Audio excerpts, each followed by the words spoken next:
আসসালামু আলাইকুম। ওয়ালাইকুম সালাম। কেমন আছো? খুব ভালো আছি। কোটিপতির বউ আজ দেখি আমাদের মতো ড্রাইভারের খোঁজ নিছে, কি মনে করে? আমার খুব মনে পড়ছে। হঠাৎ কিভাবে এই মূর্খ ড্রাইভারকে মনে করলেন? কেন মনে করতে পারি না? মনে করতে পারেন, ভালো কথা। 1 বছর আগে বলেছিলেন এই ড্রাইভারের নামটা আর কখনো মুখে নিবে না। কখনো ভুলবো না। 1 বছর আগে ওয়ান টাইম টিস্যুর মতো আমাকে ব্যবহার করেছিলে। আমাকে এখন আর মিস করো না? না, এখন আর মিস করি না। রাস্তায় পাগল বানাইয়া তুইয়া গিয়া বলছো এখন আমাকে আর মিস করো না।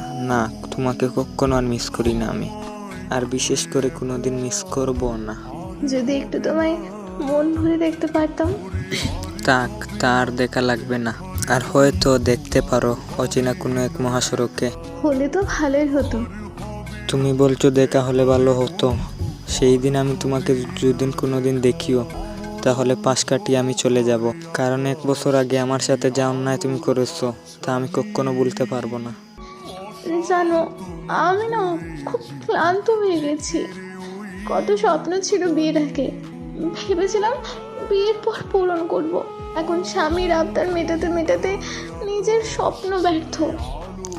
আরে মায়াবতী, সেই দিন কি ভুল করেছিলাম আমি? শুধু গরিব আর ড্রাইভার ছিলাম বলে আমাকে দূরে সরে দিয়েছেন। আজ এই কথা বলছেন কেন? আপনি তো বড় সুখেই আছেন, তাই না? আর সুখে তো না থাকার প্রশ্নই আসে না। যাই হোক, স্বামী তো আর আমার মতো পেশায় ড্রাইভার না।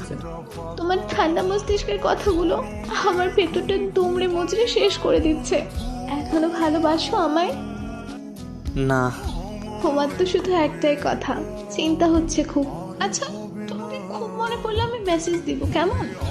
না, তার আর কোনো দরকার নেই। যখন খুব বেশি মনে পড়বে তখন কি একটু মেসেজ করতে পারবো না বলো? তোমাকে রিপ্লাই দিতে হবে না। আমি পাগলের মতো মেসেজ করব, তুমি শুধু দেখবা। প্লিজ বারণ করো না। না, আমাকে আর মেসেজ করা লাগবে না। বলেছিলাম না একদিন আমার জন্য খুব আফসোস করবা। দেখছো, আল্লাহ ছাড় দেয় কিন্তু ছেড়ে দেয় না। আল্লাহ হাফিজ, ভালো থাকবেন। আসসালামু আলাইকুম আমার না পাওয়া মহারানী।